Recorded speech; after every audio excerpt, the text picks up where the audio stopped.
Hello and welcome to Blinkers Off, and it's great to be back for another show. And what a week last week where we tipped you the winner of the 2-year-old classic, Magic Millions winner, unencumbered.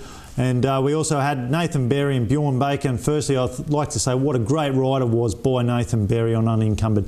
That was one of the best rides I've seen in a 2-year-old race in a long time. Full efforts, and congratulations to him and Bjorn Baker for taking out the classic. And joining me on the show is big-time footy coach, form analyst Ben Perkins, and operations manager Paul Knight. Firstly, Ben, welcome to the show. Yes, here we are again, and let's get back to reality and go to Randwick and Eagle Farm and keep a long way away from the Gold Coast now. I take it was a losing week. And also joining me is operations manager of the Magic Millions, Paul Knight. Welcome, Paul. Just lovely to be back. Mate, it's always great having you on the show.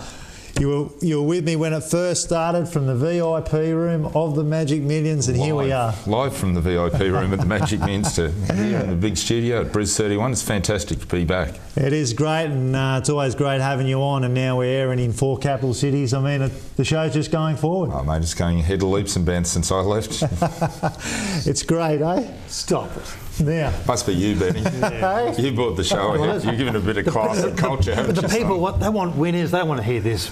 Winners like uncovered. That's what they came for, and that's what we're here to do. Find them plenty of winners, and I'm sure we do. Now, we're going to talk with Paul about the Magic Millions. It was a great sale. There was a great atmosphere. Everyone there was having a ball. How did the sale end up? Jess, the sale ended up really good. Like it was up close to 7 million on the previous year on the book one, or the first 4 days. It just felt really good. The atmosphere was good. It was a good, strong, consistent buying bench there. And the top price, 1 million? 1 million, yeah, and that didn't come till the third day, the Friday, late on the Friday and that, but I mean, it got there. But I mean, it was, other than that, like it was a good, strong, consistent buying bench. I mean, the sale averaged 141,000, the median at 120,000, so it just went along. Sounds good. Yeah, it was good. Oh, wait a second, it was better than good. It was absolutely outstanding. Thank you, Ben. Consistency of high prices and the bidding, it was magnificent. Great day. Now, what did you pick? Did you find a lot? Did you buy one yourself? I couldn't afford one, unfortunately. 120,000. Champagne taste on a beer wage. I can identify with that one. Exactly. All right, so it was a great sale. Plenty of lovely yearlings that were there. Oh, exactly. Like the crop that'll come from that racing next year will be a super crop of 2-year-olds, and like at the moment, out of the 2013 sale that's racing at the moment, like there's been 32, 34 individual winners already out of there. That's massive. And it is massive. Wait a second. Tell us which, say, 1 or 2 horses out of that sale did you particularly like? What's their breeding so we can maybe watch for them next season? Geez, you asked some hard questions. Come on, put your judgment on the line. Hey? All right. Gee, you've really got me stumped now. Well, just go for which sire you like. What sire? Yeah, probably. Which one? Casino Prince. That'll help you. Yeah, that will help me. I mean, probably if you're looking for a sire and that, I mean, the I'm Invincibles. I mean, right. For $10,000 service fee, they've sold through the roof. I mean, they've come out running and that. I mean, they're horses of the future, ones to look at. I mean, he's a young stallion that's got the world at his feet, and then, like he's doing Casino Prince, I think, is definitely one to exactly. follow. He's a very underrated stallion, and that everyone says, he's had all too hard, and that the half brother to Black Caviar, but I mean, he's had other Group 1 first season, second season leading sire. Yeah, no, he's had other Group 1 winners and Group 2 and Group 3 winners, and that he's done a huge job. I think he's a very underestimated stallion. Now, all right, after all this, what would you put down the good sale to? Like the economy? Oh, the economy's the start. Is the start of it. Wouldn't it be the change of the government? That's a part of it, and that, I mean, changing from Labor over to the Liberal, and that.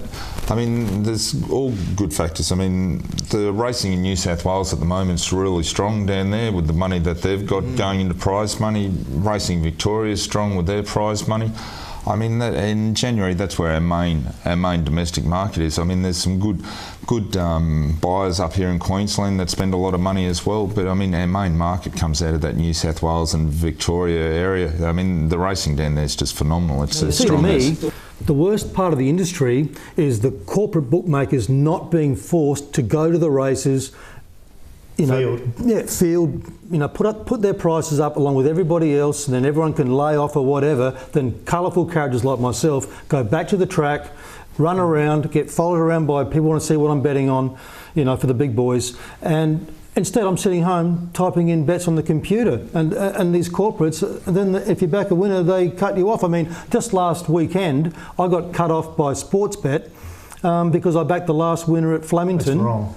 The last one at Flemington, all of a sudden I can't put $1 on a horse. I wrote them an email saying, why have I been cut off? You put a price up there, you took the bet knowing full well that if this horse wins, you have to pay. But they didn't ring me up saying, well, if this horse wins, we're going to cut your account off. Yeah. They could have taken, a much less of that bet if they'd wanted to, but they said, no, we'll take the lot.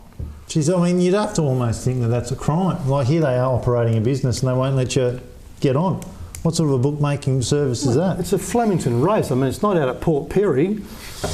But I mean, probably you're right too, Ben. I mean, you say what you said earlier, and that you take away the colour from the races and that. I mean, people go there for the colour and the action. And I mean, the bookmakers and watching people bet and that is all part of the action and the fun at the races and that, and that takes it away when, like you say, people are sitting at home now watching it on TV, on their phones or their laptops or whatever, and that does take away from the fun of being at the races. They're missing watching where the money's going, isn't it? It's all about where's the money going, who's putting it on, etc., and that gives people a big lead. Oh, exactly. I mean, that's it's always the buzz, and that's the fun of going to the races, and that is it's the entertainment of watching the bookmakers. What we really miss Brian Ogilvie a lot. He was the doyen of the Brisbane bookmaker. He was such a sensational bookie. But those days have gone, but I think you're 100% right. Be forced to field on the races on race day. That'll be That's right. To lose 2,000 or 5,000 from the rails. Yeah, they have to. And then other bookmakers can go to them and do whatever they have to lay do. off as well, and they've got to take the bet.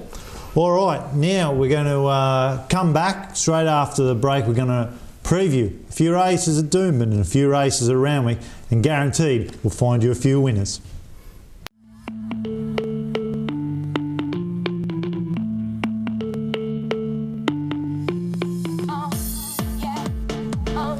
All right, we're back, and after a little bit of a good discussion there, we'll touch on that subject later in the show, if not definitely in a few shows later on in the month, and we'll have a full in-depth conversation about how the corporate bookies are robbing the Australian racing game and the punter.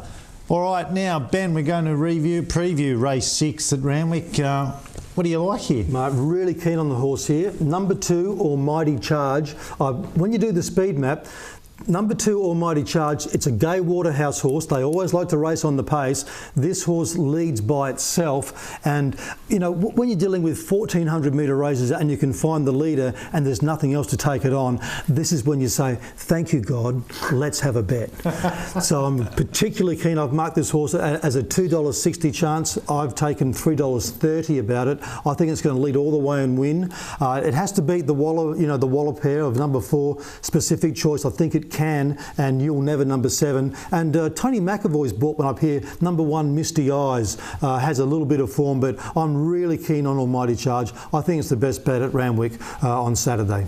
You just mentioned there, Ben, Tony McAvoy. He hired the services of Danny Williams from Goulburn to take his foreman job and manage his horses up there at Hawkesbury. And Danny's a very competent horseman. Paul, you've had many dealings with Danny?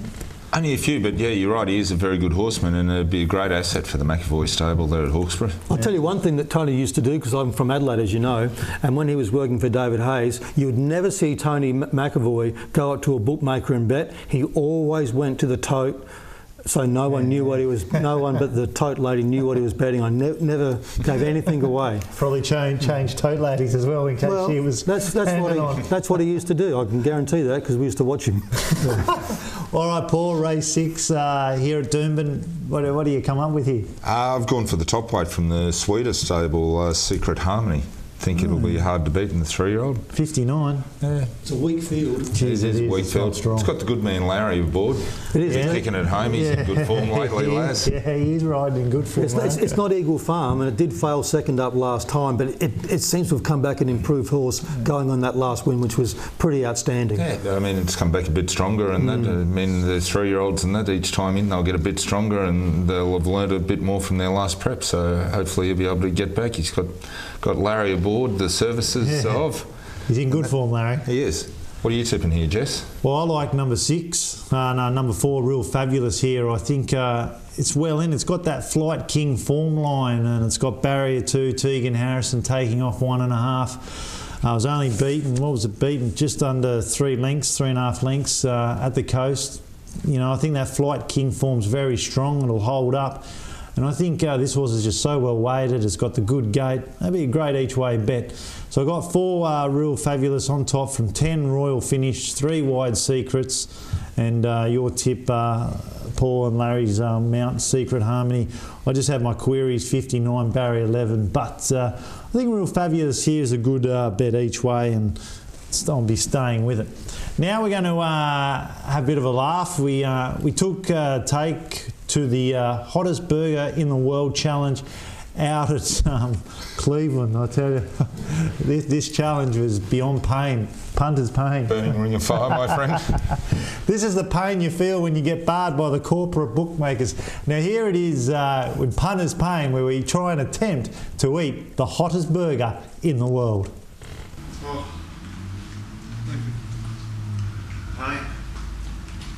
Pain. I don't think it's going to stay there.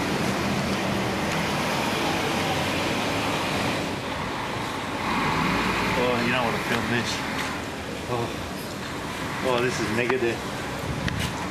Pain by name, pain by nature. I think the hiccups put me in a real in a position where every time I went down and then a hiccup had come back up.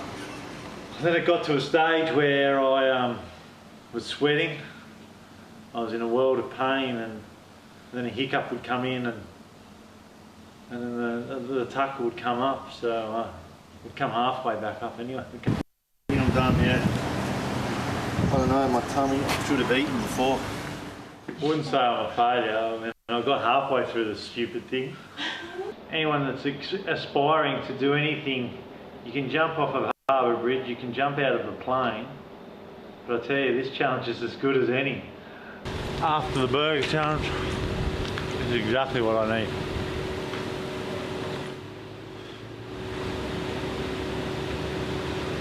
My tummy's eased. There's no pain in my mouth or any there. It's just numb.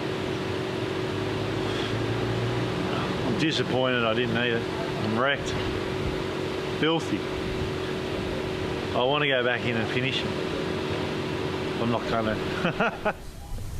I think the cameraman was, the editor was being quite gentle to me there. There was a lot more embarrassing moments there, I tell you. Now, I'll tell you, Hamish and Andy took that challenge and failed miserably. So I'm not the only one to fail, and I know there was quite a famous vet or someone that's on TV that attempted the burger recently, I believe, that failed miserably as well. So fair dues to me. I'm not the only one that's attempted it and failed. But anyway, let's get into it. The next race, Ben, race 7 at Randwick. Have you found one? Well, there's not much pace in this race. So a horse like Rowie, not sure about it, but Hawks has brought up that Longeron, and it's had 2 wins over a mile, which I think is significant. So I've gone for it. It'll probably be the favourite. Now there's a 16-to-1 chance in this race, number 8, Exceed and Exalt. I think it might get a very easy time in the lead, so it just might be a roughie to include in something. Number 5, Reflectance, is running on very well, and I've got Rowie in there as well. I've got the 9, 6, 8 and the 5. Fingers crossed. All right, yeah, no, tricky one here, Paul. Race 7, the second leg of the quaddie. It is a tricky one. I think Matty Dunn's Believe and Receive will be a good chance in there. Yeah, I agree. Yeah, I think he'll be getting the chockies for us. Confident Star from the Julian Heinrich stable. It'll be out in front for a long way. What, 400 metres? Probably 8. Really? Okay. Maybe a bit more. She's been very quiet, Gillian.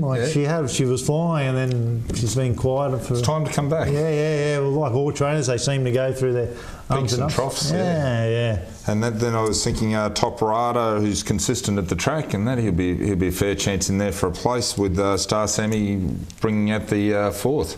What do you got, my friend? Yeah, I'm not far. I pretty much agree with you exactly. I like Star Sammy from Believe and Receive, Confident Star and Blooded for my first 4.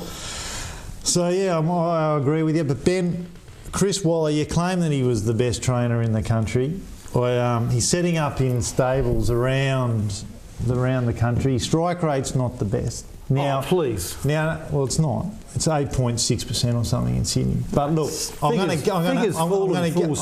get back to that in a minute. After the break, we'll come back and discuss this because I've got a few things to touch on. And Sedcom. Mate, I really like Chris Waller. Big Sedcom, where's he going? Righto, after the break, we're going to talk sport and mention Sedcom.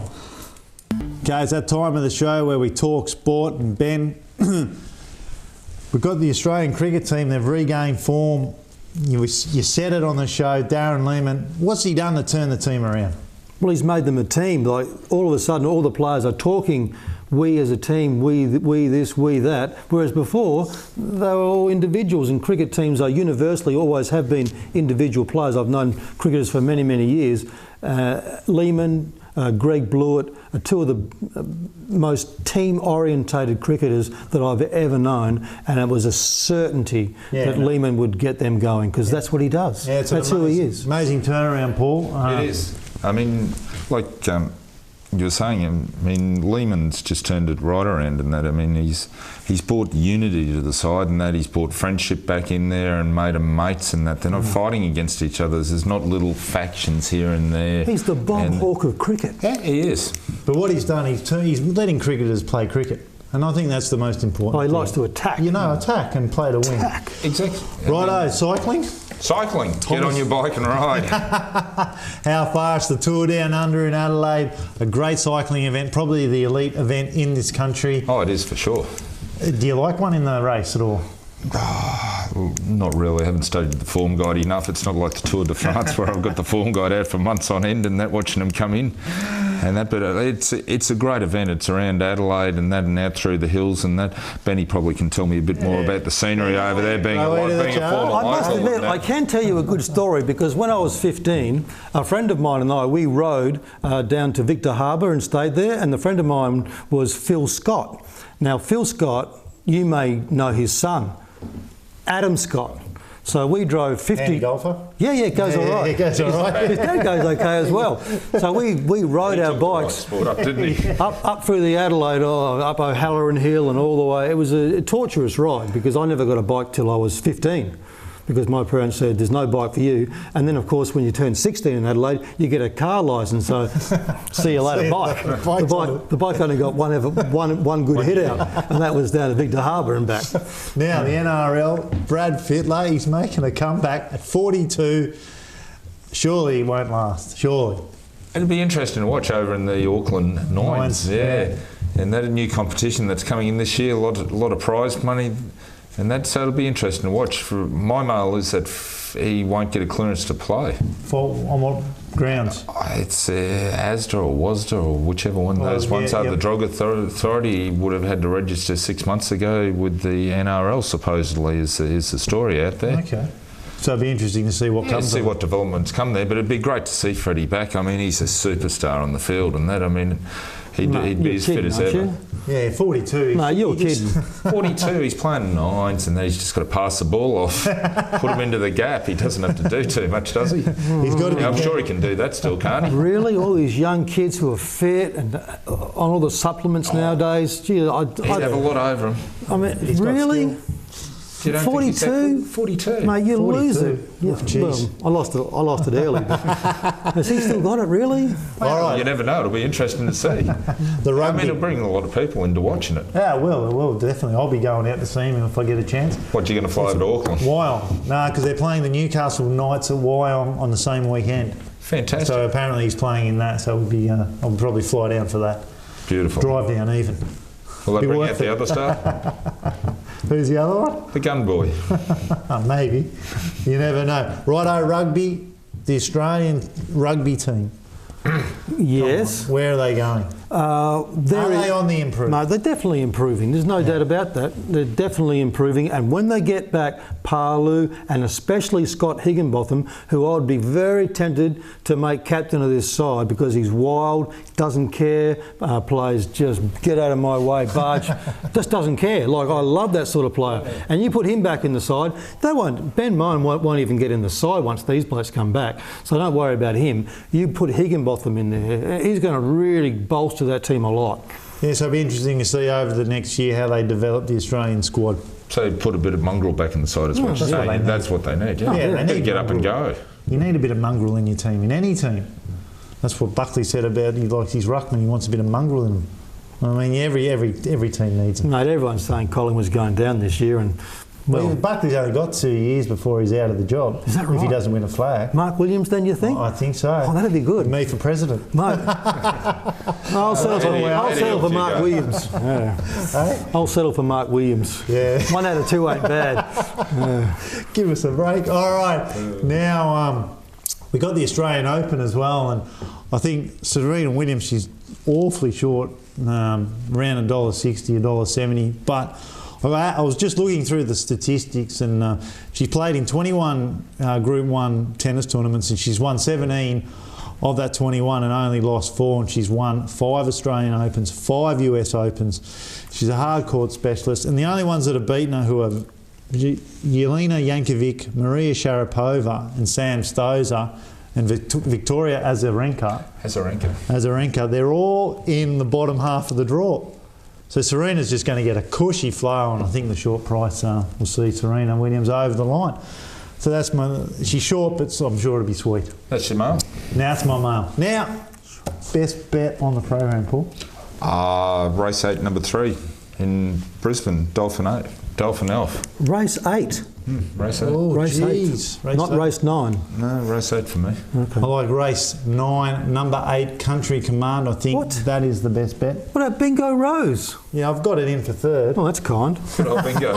Do you like bingo? I like that. I'm tattooed to mare. Bingo. 11. She's a good mare. She's been very keen. She's well placed in this field, I reckon. I'm tattooed to her. 11, 2 little ducks. No, she's going to go well, Bingo Rose. Bingo. All right. Could be bingo when she gets up. Well, I don't think so. I think Country Command's going to be awfully hard to beat. Definitely a great each way bet. All right, gentlemen. Ben, thanks for coming on the show again, and have you back next week. God willing. Dis avita lisum, unless the gods think otherwise. Paul, great to have you back, and we'll get you on before the end of the season. Yeah, Jess, lovely to be here again. Thanks for having me. Always a pleasure to have you here. Now, always remember to go to the website www.blinkersoff.com.au. All our selections will be on there. And you can also download the RIQ Best Bets app on the iTunes and the Google Play Store. And we've got the Greyhound service, which is absolutely flying. We've got only a few members left before to reach its quota. 86% in the month of December profit. It's been huge, and we're 58% in front. That's all we got time for now. So join us next week. Same place, same time. Bye for now.